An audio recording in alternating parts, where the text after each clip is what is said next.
할렐루야. 오늘 이렇게 보니까 여자 컬링 결승전 보느라고 못 나온 사람이 3사람 있는 것 같네. 와서 기도했으면 더 좋았을 텐데 못 이긴 것 같아요. 그렇죠?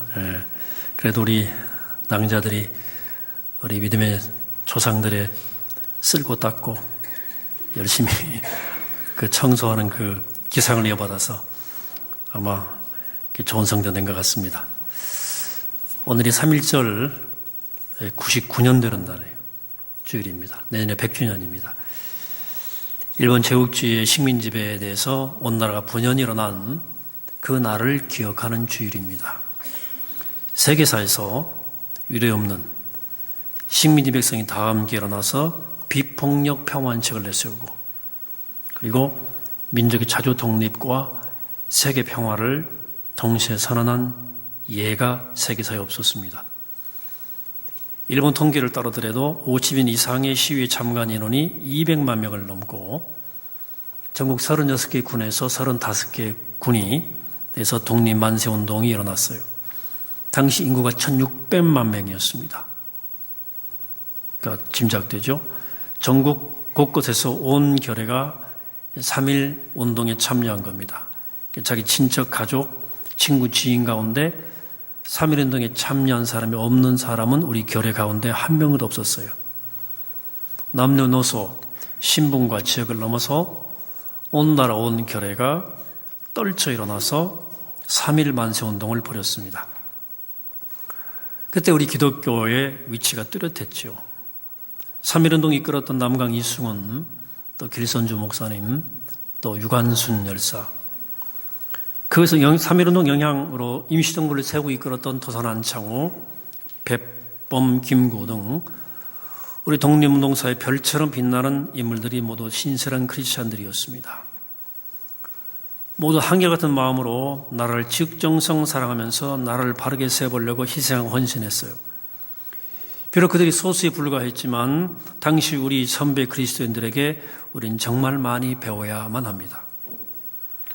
오늘의 많은 교회들이 성도를 예수 그리스도의 제자를 만들어서 세상을 변화시킨다는 구호를 가지고 있지만 기민은 당시에 우리 그리스도인들이야말로 정말 세상을 변화시키는 예수의 제자들이었습니다.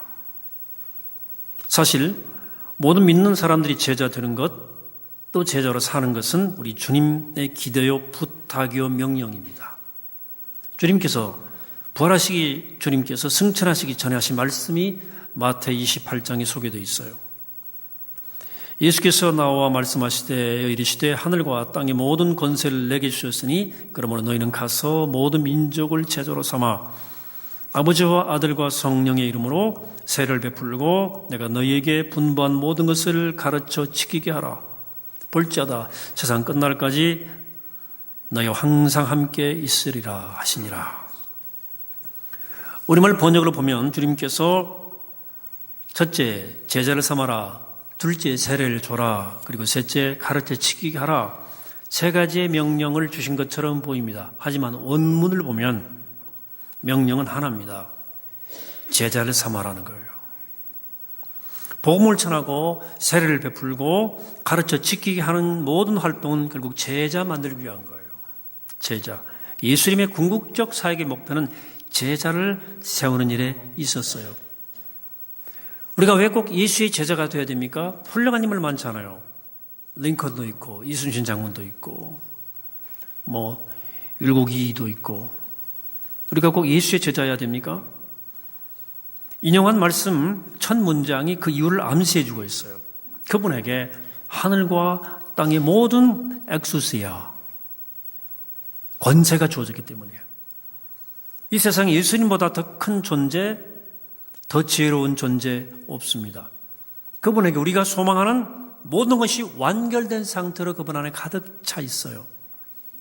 예수님이 그런 분임을 사실 알면 그분의 제자가 되기는 정말로 영광스럽고 소망스러운 일이겠죠.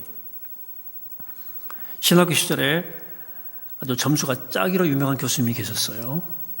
말씀도 별로 없으시고 근데 학문적 업적이 뛰어나서 중요한 책을 많이 썼어요. 점수는 짜요. 그분에게 A 맞기가 정말 힘들었어요.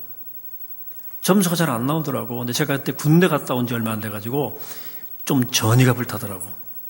A를 기어이 맞아야 되겠다. 그래서 한 학기 내내 제 시간과 제 에너지의 절반쯤 그분 과목에 쏟아부었어요. 히브리어를 달달달 제가 외면서 레포트에 정성을 다했어요. 그랬더니 레포트에 그분에게 드문 평가, well done 이라는 평가와 함께 A 플러스가 나왔습니다. 그분께 정말 받기 힘든 거의 불가능한 점수예요. 근데 그분이 무뚝뚝하시던 그분이 저를 보고 막 아는 체 하시는 거예요. 자기 서재에 책이 필요하면 언제든지 와서 갖다 보라는 거예요. 얼마든지. 원서들 저는 특별히 대주시더라고요. 말하자면 저는 그분의 명실상부한 제자가 된 거예요. 이 땅에서 만나는 우리가 훌륭한 선생님, 스승의 학자의 제자가 되는 것도 이렇다면 하늘과 땅의 모든 지혜와 권세와 진리와 사랑과 은혜가 충만한 예수님의 제자가 되는 것은 얼마나 더 대단한 일이겠습니까? 여러분 예수님 제자이십니까? 조금 주저스럽습니까? 예배 오셨으니까 교인이라고 할 수 있을 거예요. 신자 맞습니다. 겉으로는 다 신자 교인이에요. 하지만 여러분 각자가 주님과 가지고 있는 관계를 생각하면 똑같지 않아요. 제가 그 교수님의 과목에 집중해서 인정을 받고 1대1의 스승과 제자의 관계를 시작한 것처럼 여러분 가운데는 1대1로 예수님께 머리 숙이고 예수를 주로 영접하고 자기 삶을 주님께 위탁하기로 결단한 분들이 있어요. 결단만이 아니라 그 결단대로 살려고 애쓰고 있다.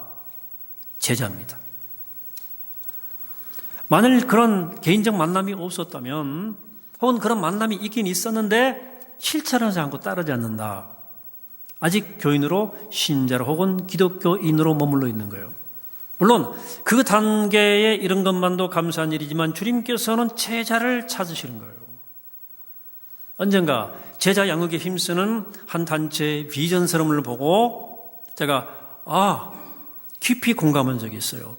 이런 구절이 있더라고요. 예수의 제자는 생명이 다하도록 배움으로써 섬김의 영향력을 전파하는 사람이다. 영어의 원문은 이거예요. Disciple of Jesus is a lifelong learner who influences others to serve. 이 비전문에는 제자됨에 있어서 매우 중요한 세 가지 요소가 강조되어 있습니다. 첫째 강조점은 lifelong learner란 표현에 담겨 있어요. 제자는 목숨이 닿을 때까지 배우는 사람이어야 된다는 뜻이에요. 보통 스승과 제자의 관계에 있어서 어느 정도 시간이 지나면 제자가 스승을 앞설 수도 있어요. 그래서 이 제자가 스승을 앞설 때 스승은 굉장히 또 기뻐요. 역설적이지만 자랑스러워요. 근데 또 제자 역시 그 스승을 계속 따라요. 배울 지식이 있어서가 아니라 인격적 관계와 받은 은혜 때문에 계속 존경하는 거예요. 하지만 예수 그리스도는 그렇지 않습니다. 우리가 제자인데 예수를 마스터할 수는 없어요. 그렇기 때문에 예수의 제자는 숨이 다하는 순간까지 배우기를 멈추면 안 되는 거예요. 믿음은 지식의 연마가 아니에요. 교리 습득하고 마스터함으로써 끝나는 게 아니에요. 믿음은 예수 그리스도를 닮아가는 과정이에요. 제자 되는 과정입니다. 예수 그리스도는 하늘과 땅의 모든 지혜와 진리와 사랑과 은혜가 충만한 분입니다. 그래서 그리스도의 장성한 분량까지 끝없이 자라가야 돼요. 이 일에 끝이 있을 수 없어요. 이 일에 완성이 있을 수 없습니다. 그래서 진정한 예수의 제자가 되기 원하는 사람이라면 나는 내 목숨이 다하는 순간까지 예수를 배우는 사람, 배워야 되겠다 하는 의식이 가득 차 있어야 돼요. 성장과 변화를 멈추면 안 돼요. 어떤 경우에도 자기를 완성품으로 여기지 말아야 돼요. 언제나 난 출발점이 있는 거예요. 더 잘하기 위해 노력을 하고 거듭 노력을 해야 돼요. 그래서 계속 훈련 받아야 돼요. 이번 상방양육 과정도 그런 의미에서 여러분들에게 주님과 동행하고 제자로 살아갈 수 있도록 돕기에 교회가 마련한 거예요. 둘째, 그 비전 선언에는 예수의 제자로 자라가면 영향력이 커진다는 사실을 강조해요. 그래서 그 비전문에 influence라는 단어를 넣었어요. Disciple of Jesus is a lifelong learner who influences others to serve라고 되어 있어요. 예수의 제자는 생명이 다하도록 배움으로써 섬김의 영향력을 전파하는 사람이다 뜻이에요.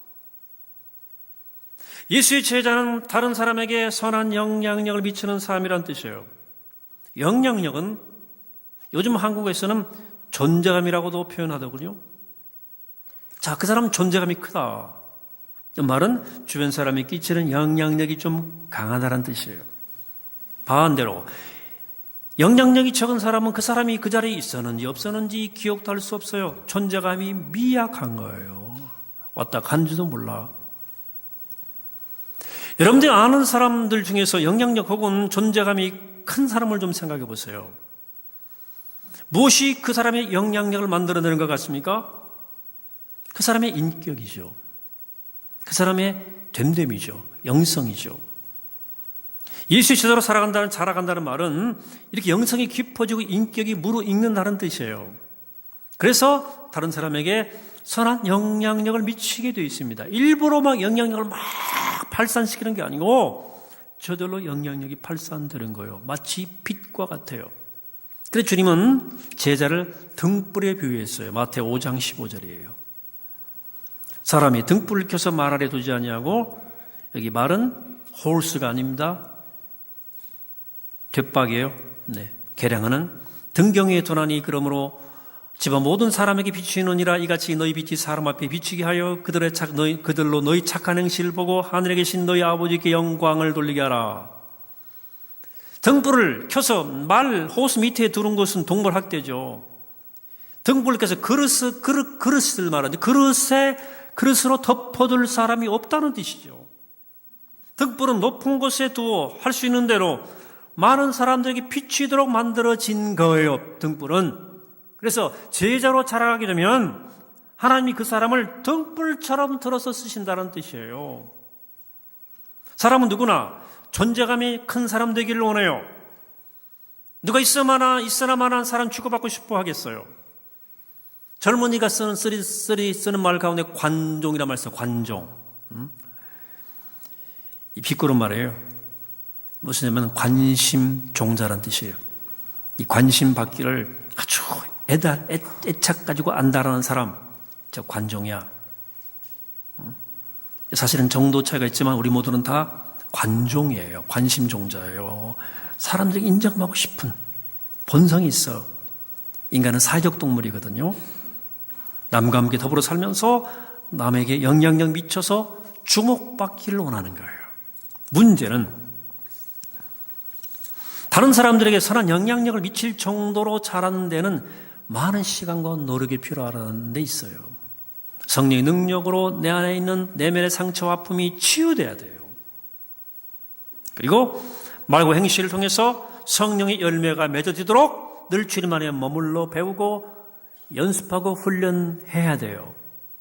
그렇게 되는데 시간이 걸려요. 근데 있으나 마나 사람으로 취급되어도 견디고 기다릴 줄 알아야 되는데 이 타락한 본성이 이게 어려워요. 존재감이 자랄 때까지 못 기다려요. 빨리 인정받고 싶은 거예요. 그 유혹, 그 조바심에 넘어가면 부정적 방식으로 존재감을 확인받을 수밖에 없어요. 이상한 짓을 해야 돼. 악한 영향력, 나쁜 영향력으로 내 존재감을 확인받을래요. 애들이 말썽을 왜 피워요? 애들이 공부 잘하면 되는데 그런 좋은 방법 가지고 안 되니까 말썽을 부려서 주목을 받으려는 거예요. 관종이에요.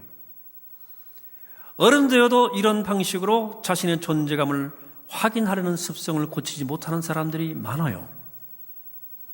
그래서 세상에는 어린애 같은 사람들이 너무나 많아요. 제가 아는 분 가운데도 매사에 부정적이고 비판적이고 큰 소리 쳐요.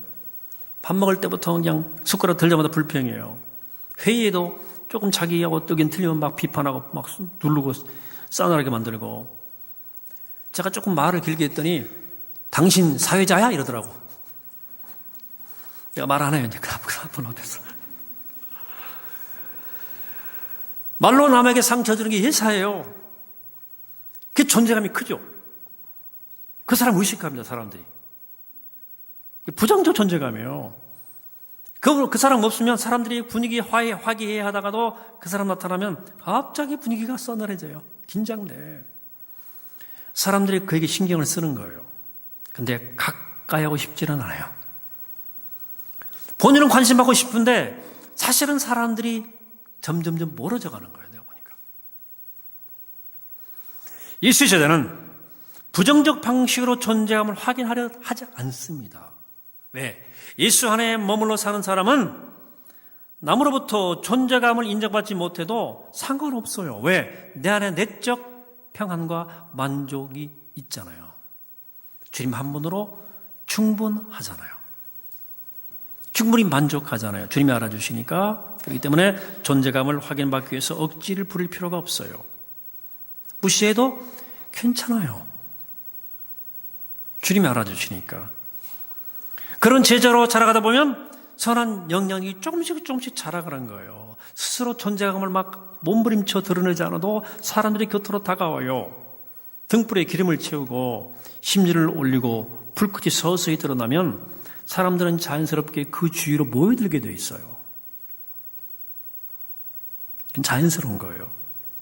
예수의 제자는 드러나지만 그런 존재예요. 셋째, 앞에 비전선에는 제자됨의 목표가 무엇인지가 분명히 나타나요. To serve예요. 즉 섬기는 것이 제자됨의 목표예요. Disciple of Jesus is a lifelong learner who influence others to serve. 그랬어요. 예수의 제자는 생명이 다하도록 배움으로써 섬김의 영향력을 전파하는 사람들이다. 섬김. 그러니까 예수의 제자가 성령의 능력으로 변화받고 성장하려고 하는 것은 영적 강자가 되어서 나를 높이고 군림하기 위한 것이 아니에요. 오히려 그 포지션 에너지로 자기를 낮추어서 다른 사람을 섬기는 것이 목적이에요. 예수님이 본이에요. 마가복음 10장에서 이렇게 말씀하셨어요. 인자가 온 것은 섬김을 받으려 함이 아니라 도리어 섬기려 하고 자기 목숨을 많은 사람의 대속물로 주려 함이니라. 예수님의 궁극적 목적은 섬기는 것에 있어요. 하나님으로서 인간을 섬기기 위해서 당신의 모든 것을 비우고 낮추셨습니다. 그렇다면 우리도 마땅히 주님처럼 섬기는 삶을 꿈꿔야 옳아요. 여러분, 제자의 실력은 가정에서, 직장에서, 그리고 교회에서 얼마나 기쁜 마음으로 얼마나 많은 사람을 섬기는가에 의해서 판정나요. 지난 주간 집회에서 우리 강사 목사님도 우리의 신앙의 정도는 뭘로 검증된다고 그랬어요? 나왔어야 알지. 사랑으로 검증된다고 그랬잖아요. 여러분, 우리 사회에서 가장 필요한 사람이 어떤 사람이라고 생각하십니까? 질문을 더 뒤집어서 질문하죠. 지금 여러분들에게 가장 필요한 사람은 누구예요? 나에게, 여러분 가정에서, 여러분 직장에서, 여러분의 우리 교회에서, 그리고 우리들의 생활의 영역에서 지금 나에게 가장 필요한 사람은 누구예요? 치실된 사랑으로 나를 섬겨줄 사람 아닙니까? 여러분 가정에 문제가 있다면 진실한 사랑의 섬김이 부족하기 때문이 아닐까요? 혹 우리 그에 문제가 생긴다면 그것은 분명 진실한 사랑으로 섬기는 사람들이 부족하기 때문일 것입니다. 여러분, 일터에 문제가 있는 것도 있다면 그건 역시 진실하게 섬기는 사람이 없기 때문일 것이고, 우리나라에 문제가 있는 것도 그런 사람이 점점 적어지기 때문일 것입니다. 자기 몫을 키우고 부리기를 원하는 사람은 많은데 자기를 비우고 낮춰 섬기는 사람들이 사라져갈 때 어려움이 있는 거예요. 얼마 전 미국에서 한 목회하는 한 목회자의 페이스북에 글을 보았어요. 이분이 워킹 미니스터예요. 이렇게 일하면서 컴퓨터 디자인 공부하면서 목회를 해요. 미국에 정착한 지 좀 돼서 한국으로 한번 온 가족이 방문하게 돼서 오랜만에, 부인은 네일 가게, 손질한 가게, 큰 가게 매니저예요. 근데 그 가게에 여러 명의 라티노 직원들이 있었어요. 그 매니저를 시작할 때 주변 사람들이 그 라티노 직원들을 대하는 방법에 대한 팁을 줬어요. 이 사람들 무섭게 해야 된다. 사정 봐주지 말고 다그치고 야단쳐야 된다. 천천히 게을러서 못 배운 사람들에 대해서 인간 대우해주면 더 나빠질 수 있다. 기어오른다. 그러면서 그들을 다루는 기술을 전수해 준 거예요. 실수를 하면 주급을 깎아버려.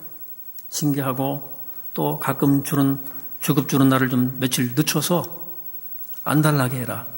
긴장감을 높여라는 식이에요. 하지만 사모님이 예수님이 제자로서 그럴 수 없었어요. 자기 유익을 위해서 매니저의 직분을 쓰지 않기로 작정했어요. 그 대신 직원들을 섬기는 도구로 그 자기 매니저의 위치를 쓰기로 노력을 했어요. 속이면 속고 손에 당하면 자신이 감수하기로 마음먹은 거예요. 옆에 보는 사람들은 야, 사람이 변하냐? 호박이 줄주면 수박 되냐? 쓸데없이 한다고 걱정을 했어요.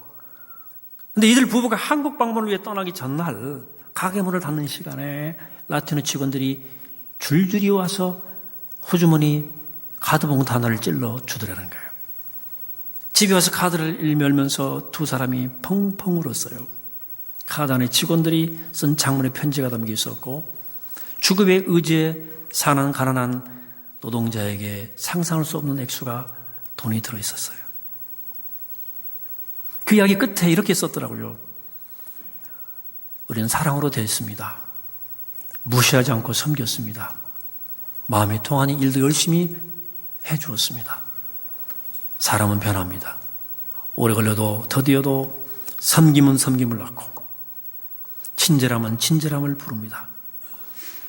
만일 그렇게 되지 않을지라도 어때요?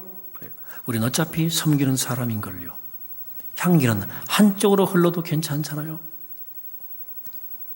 가끔 이런 감사의 마음을 접하면 그동안의 수고가 한순간에 기쁨으로 바뀌는걸요. 라고 써 있어요. 그 두 부부는 예수의 제자로서 자신들이 매일 구체적으로 해야 할 일이 섬기는 일임을 너무나 잘 알고 있어요. 모든 크리스찬들이 모두 이렇다면 얼마나 좋을까. 그러나 불행하게도 세상은 그 정반대의 이야기가 더 많습니다.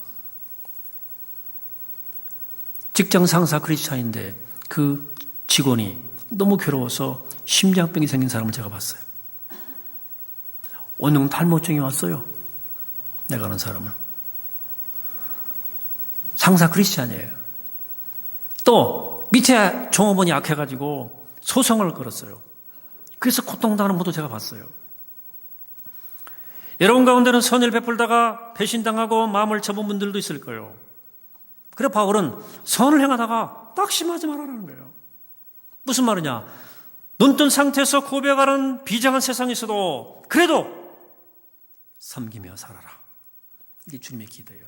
그러므로 우리 매일 영적 생활의 목표는 낙담하지 않고 선교의 삶을 살 만한 영적 능력을 얻기 위해서 하는 거예요. 또한 섬김의 사람이 더 많아지게 하는 것이 목표요, 전도요, 선교입니다. 사안지역으로 변해가는 우리 세상이 변화될 수 있는 진정한 힘은 여기 있는 거예요. 또 바로 이것이 제자의 존재감의 원천이요, 제자의 실력이에요. 제자는 실력이 있어야 돼요. 오늘 제가 읽은 본문은 사사기에 나오는 비유예요. 나무들이 올리브 나무에게 찾아가서 왕이 되어달라 부탁했어요. 근데 나무가 이렇게 말합니다. 오늘 9절에서 내게 있는 나의 기름은 하나님과 사람을 영화롭게 하나니 내가 어찌 그것을 버리고 가서 나무들을 위해서 우쭐대려 한지라. 이러니까 광고할 수 없잖아요. 나무들은 무화과나무를 찾아갔어요. 똑같은 부탁했어요. 그러자 무화과나무도 똑같은 이유로 사양합니다.